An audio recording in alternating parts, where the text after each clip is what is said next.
Hello, BookTube. I am part of a BookTube event, a 2-month BookTube event called Book Trek 2022, where we are reading Star Trek fiction for the months of August and September. And in September, we're concentrating on older Star Trek, the classic shows, the original series, the animated series to some extent. I may go back. The animated series hasn't generated much in the way of books.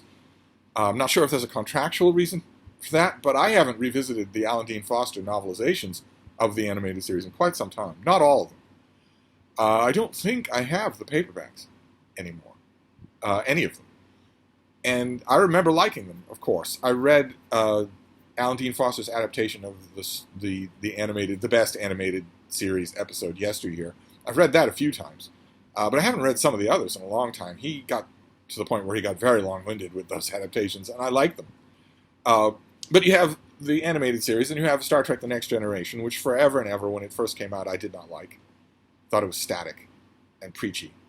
And then Star Trek Deep Space Nine, which took the daring step of making the base of operations for the show, so to speak, stationary.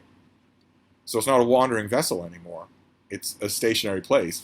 And then Star Trek Voyager, which also took a conceptual dare, a leap, by removing the starship in question, the roving vessel in question, from any hint of the backup superstructure of the Federation. Now, in the original Star Trek series, that was often the case. Kirk and crew were often so far away from Starfleet that they could not expect any help. They couldn't really even expect their messages to be returned in a prompt fashion. But with Star Trek Voyager, that was completely different. They were completely out of touch with the Federation. And then there was Star Trek Enterprise, which again took a conceptual leap by taking things back into the past, by putting a Star Trek episode in the past of its own continuity, which is a daring thing to do, because at the time that Star Trek Enterprise was being made and conceived, that continuity was important. People, the showrunners, the show producers, and all of the fans really cared about that continuity. Some of them could obsess about it, but they certainly didn't want it cavalierly destroyed. And you put a show, 50, 60 years before Kirk or Spock, you run the risk of destroying that continuity. I thought Star Trek Enterprise did a very good job with that, largely. They introduced they retconned a whole bunch of concepts, the genetically engineered Superman of the original series episode Space Seed, Khan's people, the Borg. But they managed to do it, I think, in a way that does not break continuity. They were very careful about it. And they had a lot of other great stuff, too. There was a lot of material for Star Trek Enterprise to use.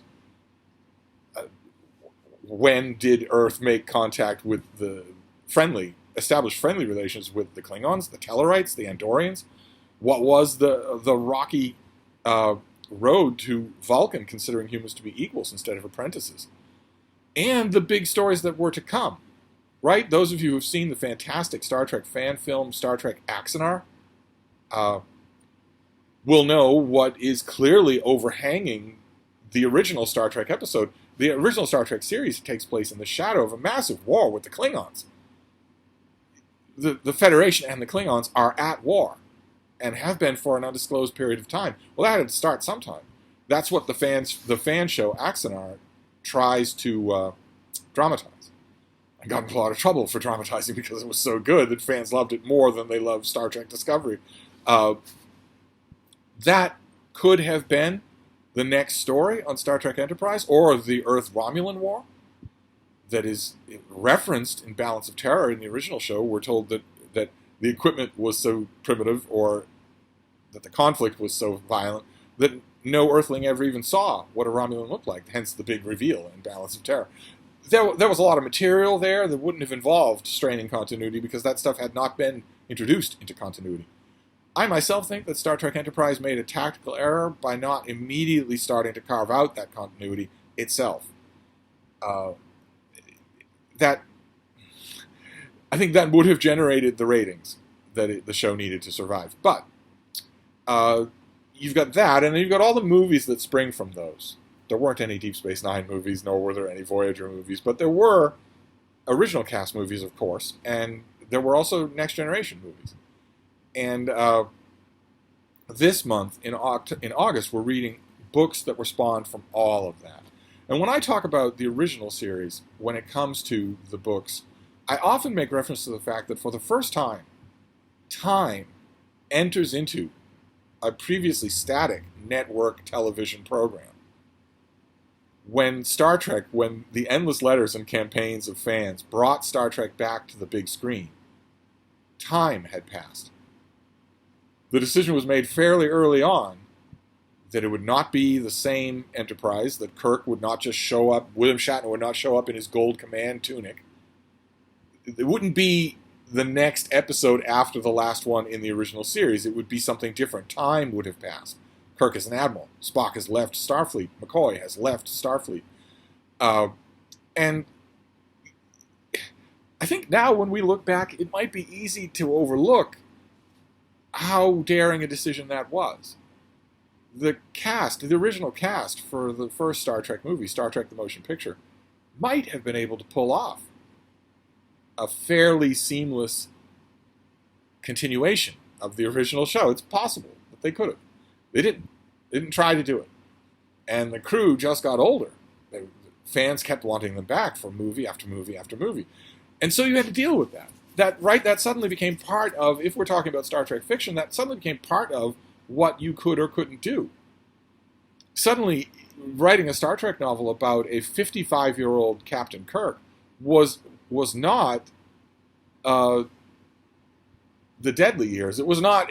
Suddenly, you weren't artificially aging up Kirk. You could make a story when he was in his early 30s. You could make a story when he was in his 40s. You could make a story when he was in his 50s. And they're all covered in Star Trek canon. And because I was slow, I was late to the party understanding some of the really good stuff about Star Trek The Next Generation, except for the standout episodes.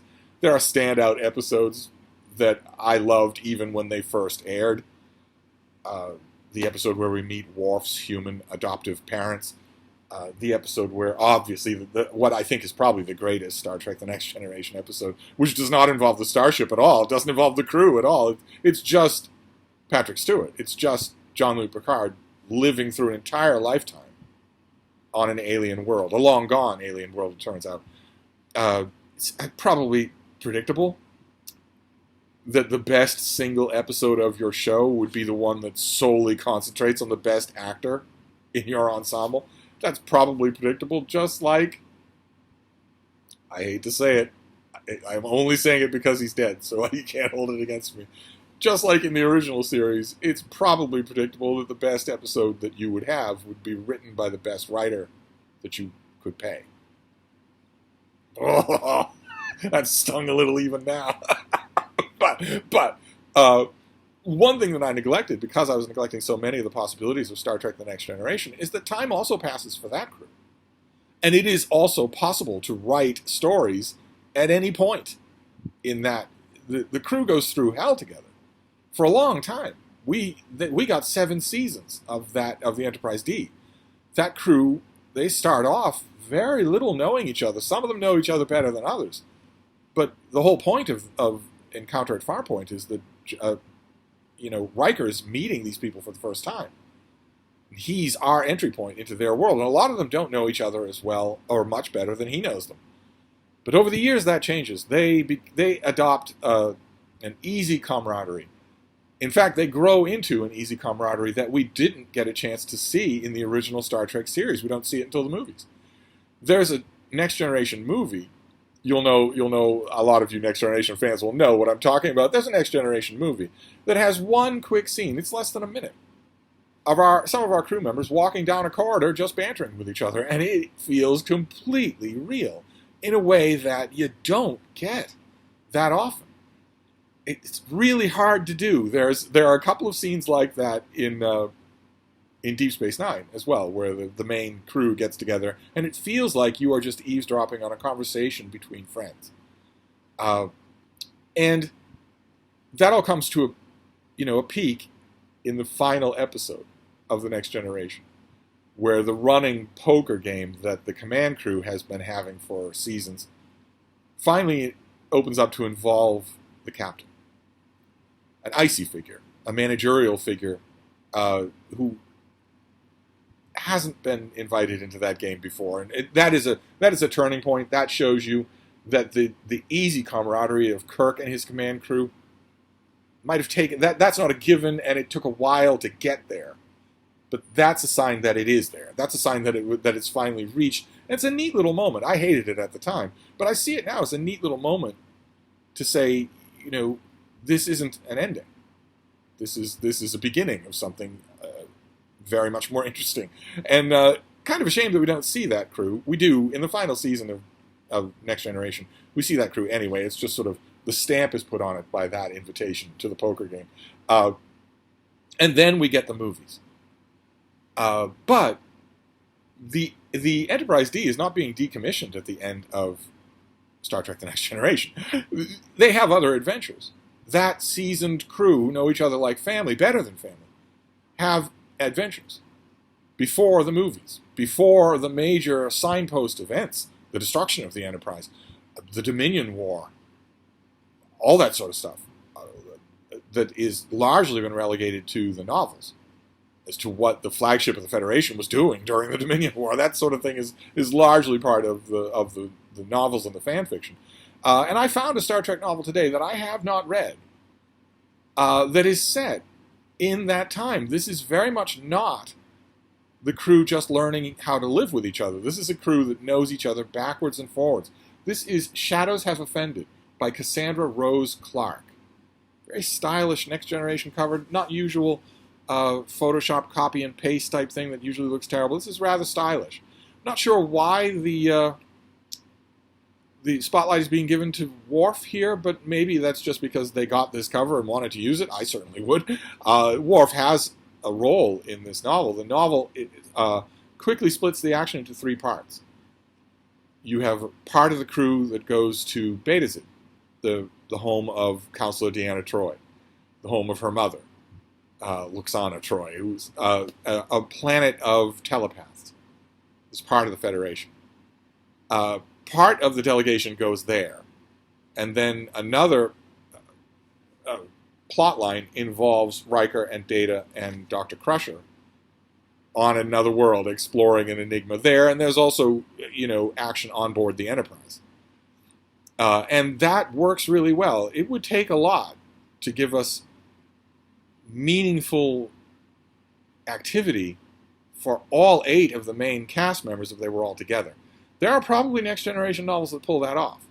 I don't know the Next Generation novels nearly as well as I know the original Star Trek novels, so I don't think I've ever encountered a Next Generation novel that actually does that. Most of them throw spotlights on a couple of characters in a separate adventure. This one was interesting because it's 3 separate adventures, and they're all equally interesting. I liked this. There were parts of it that didn't quite jive. I don't know anything about this author, but I got the distinct impression at times that one of the things that we often ask ourselves when we're reading Star Trek fiction is, does it sound like the characters? Which is kind of an odd thing to say, right? But you feel that way when you bond with fictional creations. If somebody wrote a Three Musketeers pastiche novel today, every Dumas fan would ask that question right away. Do these sound like our characters? Does it feel like them? And there were times when some of the characters, especially on board the Enterprise, that section of this book, didn't feel quite right. And also, the element that I'm talking about, that kind of easy comfort that these crew members would have with each other, that was sometimes there. I think the fact that the author was willing to lean on that element might explain why there's not a whole lot of oomph, of dramatic action in any of the 3 plots. That could be. The Betazid plot is largely sort of comedic. The Riker plot is the one with the highest drama, but there's also drama on board the ship, and none of it is very high tension. I think a large part of the goal of this book was just to hang out with this cast. I just wish that element of the fact that time has passed for this crew was a little bit more prominent in this book. It's still there. It's still enjoyable. I don't know if this is part of the series. I don't know if some of the concepts that come up here, especially on that alien world that Riker explores, I'm not sure if they come from another book or go to another book. I got some hint of that maybe, I got a tiny hint of coming late to a party here, but I still enjoyed this very much. So it was a next generation foray for Book Trek 2022, which still has a week left in it or more. So I've got a lot more Star Trek reading to do. I was tempted briefly, in fact the thing that caused me to pick up this book, is that I was tempted to spend a lot of that time with the Next Generation. But that makes me feel like I'm neglecting other things. There are a whole bunch of Enterprise novels, for instance, that I haven't read. They were all on my Nook library on the iPad that vanished.